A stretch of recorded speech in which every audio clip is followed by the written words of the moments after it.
Ano ngayon, ano? Hindi kita pararangan Sabi ko sa'yo. nga kahit gaano katagal pa hihintayin namin to kasi sobrang talaga namin pinaghirapan yung show at inaalay ko to sa lahat ng aking mga katrabaho sa ABS-CBN, sa Channel 5, sa GMA at sa lahat po ng mga Pilipino hanggang ngayon ay nagmamahal at sumusuporta ko. Yung mga ganito award, ba mas mabibigay sila ng inspirasyon para pagandahin pa lalo? Yung ganito mga award, mabibigay sila ng Alam inspirasyon, mo ano sabi ko, pressure ba?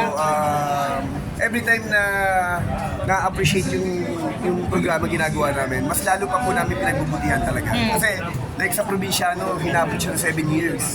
And ngayon ang Batang Batang Quiapo, Quiapo. magti 3 years na, kaya sobrang kami nagpapasalamat talaga sa lahat ng mga taong sumusuporta at nagmamahal sa show. Anong masasabi ko, nakapasalamat na maraming artista kasi parang nabibigyan sila ng mga trabaho through Batang Quiapo, ano? Yung mga... Siguro para sa akin po yun naman yung purpose ng show eh. Hindi lang para makapagbigay ng ligaya at inspirasyon sa mga manood, kundi makatulong din po sa ating industriya na makapagbigay ng trabaho sa mga taong alam natin na nangangailangan ng tulong. At masaya ako dahil sa pamamagitan ng show na to, marami tayong natutulungan at nabibigyan ng pag-asa at yung maraming mga tao na gustong sumubok sa ganitong trabaho, nabibigyan din natin oportunidad na makapasok din dito. At marami pasok ang bagong karakter. Meron pa bang tayo Nagsisimula abangan? pa lang, sabi ko nga, kung napanood niyo po ang simula ng Batang Quiapo ng pilot, ngayon pagpasok ng mga maraming artista, parang nagsisimula pa lang ulit kami, parang pilot pa rin yung ginagawa namin. Ko, ang ngayong ginawa tong Star Awards sa Dolphy Theater, anong feeling na gigibain na to? Ako yung malungkot, napaka-sentimental kasi napakaraming magandang experience at napakaraming natutunan dito sa Dolphy Theater. And then, hindi mo ma-explain pakiramdam, nakakalungkot. Pero sabi ko nga, at least nakapunta kami dito, nakapagpasalamat sa inyo, sa bibigyan nyo ng karangalang ito at part ang ABS-CBN at Dolphy Theater sa karangalang ito. Kung anong feeling mo, no, ang ganda ng tatakbo ng career mo, same thing with Julia, na parehong ang ganda ng mga career nyo.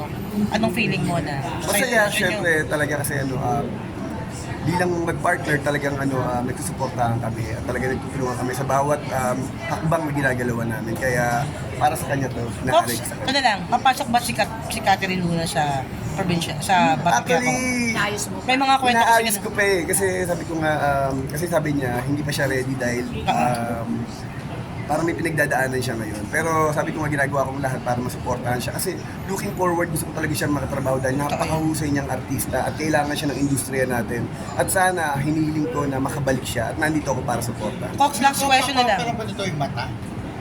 Tutulong ka ba? Basta kung ano yung kinakailangan niya, ano yung mga maitutulong ko para makabalik siya dito. At yung alam ko naman kasi bago ang lahat, naging magkaibigan kami. Kaya Siya apologize sa'yo. Nag-apologize siya sa'yo. Anong sa'yo mo? Apologize.